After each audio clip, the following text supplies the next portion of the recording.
اب آتے ہیں شیطان چاہتا کیا ہے.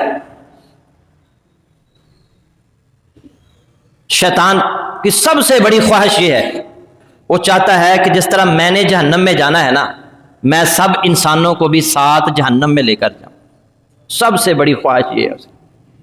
میں نے ابتدا میں جو آیت پڑھی ہے، انما یدعو حزبہ لیکونوا من اصحاب السعیر، وہ شیطان اپنے پیروکاروں کو صرف اس لیے بلاتا ہے کہ وہ بھی جہنمی بن جائیں. یہ سب سے بڑی اس کی خواہش ہے، اور اس کے لیے وہ انسان کو مختلف طریقوں کے ساتھ ورغلاتا ہے، گمراہ کرتا ہے، بہکاتا ہے، اور اللہ اور اس کے رسول کی نافرمانی پر لگا دیتا ہے، کفر و شرک پر لگا دیتا ہے. جب انسان کفر و شرک پر لگ جاتا ہے، اللہ اور اس کے رسول کی نافرمانی پر لگ جاتا ہے، تو یہ خوش ہوتا ہے کہ یہ بھی میرا ساتھی جہنم میں بنے.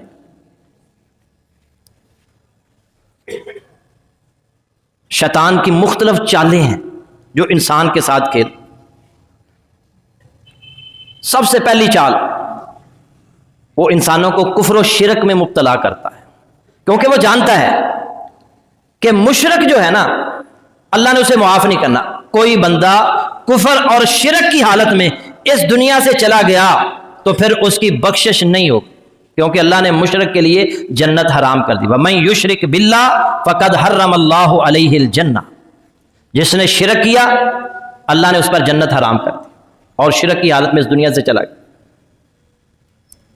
اب وہ کفر اور شرک میں مبتلا کرتا ہے. کمثل الشیطان اذ قال للانسان اکفر، ان منافقوں کی مثال شیطان جیسی ہے جو انسان سے کہتا ہے کفر کر. فلما کفر قال انی بریء منک انی اخاف اللہ رب العالمین، پھر جب وہ کفر کرتا ہے تو کہتا ہے میں تجھ سے بری الذمہ ہوں، میں تو رب العالمین سے ڈرتا ہوں. سورہ حشر کی آیت نمبر 16. کفر پر لگا دیتا ہے، پھر کہتا ہے میں تم سے بری الذمہ ہوں، میں اللہ رب العالمین سے ڈرتا ہوں. اور اس زمین پر شرک میں مبتلا کرنے والا، شرک کی ابتدا کروانے والا بھی شیطان ہے. صحیح بخاری شریف میں سیدنا عبداللہ بن عباس رضی اللہ تعالی عنہما فرماتے ہیں، قوم نوح کے 5 نیک لوگ تھے، ود، سوا، یغوث، یعوق اور نصر. یہ 5 نیک لوگ تھے. جب یہ وفات پا گئے، فوت ہو گئے، تو لوگوں نے دیکھا کہ جب تک یہ نیک لوگ زندہ تھے ہم اللہ کی بڑی اچھی طرح عبادت کرتے تھے، اب یہ اس دنیا سے چلے گئے ہیں، اب ہم اس طرح عبادت نہیں کر پا رہے جس طرح ان کی زندگی میں عبادت کیا کرتے.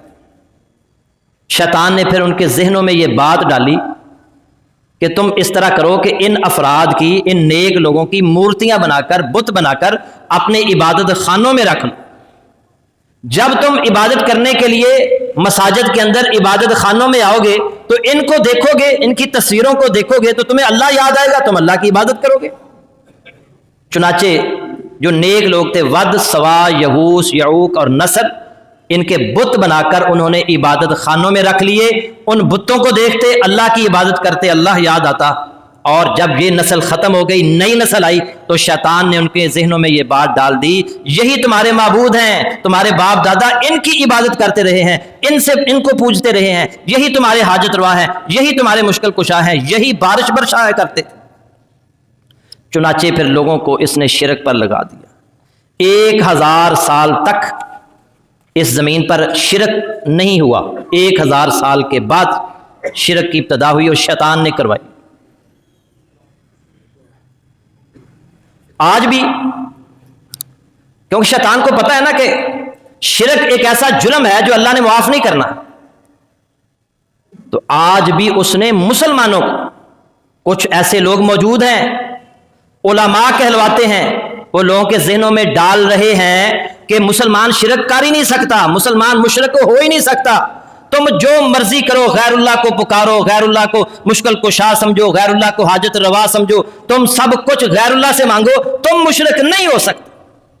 ایسے لاہور کے اندر ایسے علماء موجود ہیں جو لوگوں کو اس کی دعوت دے رہے ہیں. کہتا ہے جو مرضی قبروں پر جا کر ان کو پوجو، ان کو حاجت روا سمجھو، مشکل کشا سمجھو. بلکہ پرسوں کی بات ہے، میں گلشن اقبال پارک میں پڑھاتا ہوں، تو وہاں پر ایک بندہ مجھے کہنے لگا، قاری صاحب، میں ادھر جمعہ ایک مسجد میں پڑھنے گیا تو اس نے پورے کا پورا جمعہ علی حجویری کے فضائل و مناقب میں بیان کیا، اور یہاں تک اس نے کہا جمعے کے اندر، اور جو بندہ عمرہ حج نہیں کر سکتا، جس کے پاس عمرہ حج کرنے کے پیسے نہیں ہیں، داتا دربار جمعے رات کو چلا جائے گا، حج عمرے کا ثواب ملے گا، اندازہ کریں۔ اور یہ جب ممبر رسول پر بیٹھ کر شرک کی دعوت دی جائے گی تو لوگ شرک کو چھوڑیں گے؟ وہ یہی سمجھیں گے کہ ہم صحیح کر رہے ہیں۔ آج اولیاء اللہ کی عبادت ہو رہی ہے اور ذہنوں میں یہ نہیں ہے کہ یہ شرک ہے۔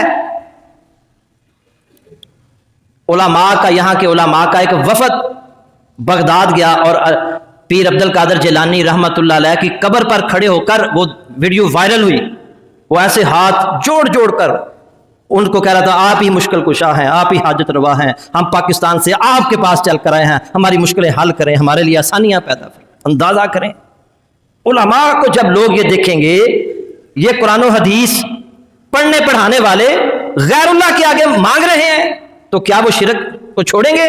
وہ تو سمجھیں گے کہ یہ شرک نہیں ہے۔ آج امت مسلمان کو بھی، مسلمان کہلانے والوں کو بھی شیطان نے شرک پر لگا دیا ہے اور ذہن سے یہ نکلوا دیا ہے کہ یہ شرک نہیں ہے۔ آج نظر نیازیں دیتے ہیں، چڑھاوے چڑھاتے ہیں، بکرے دیتے ہیں، اور وہاں جا کر جو ہے نا وہ جمعہ رات کو وہاں جا کر رات گزارتے ہیں اور بڑے فخر سے بتاتے ہیں کہ آج میں نے رات وہاں گزاری ہے، ساری رات میں وہاں عبادت کرتا رہا۔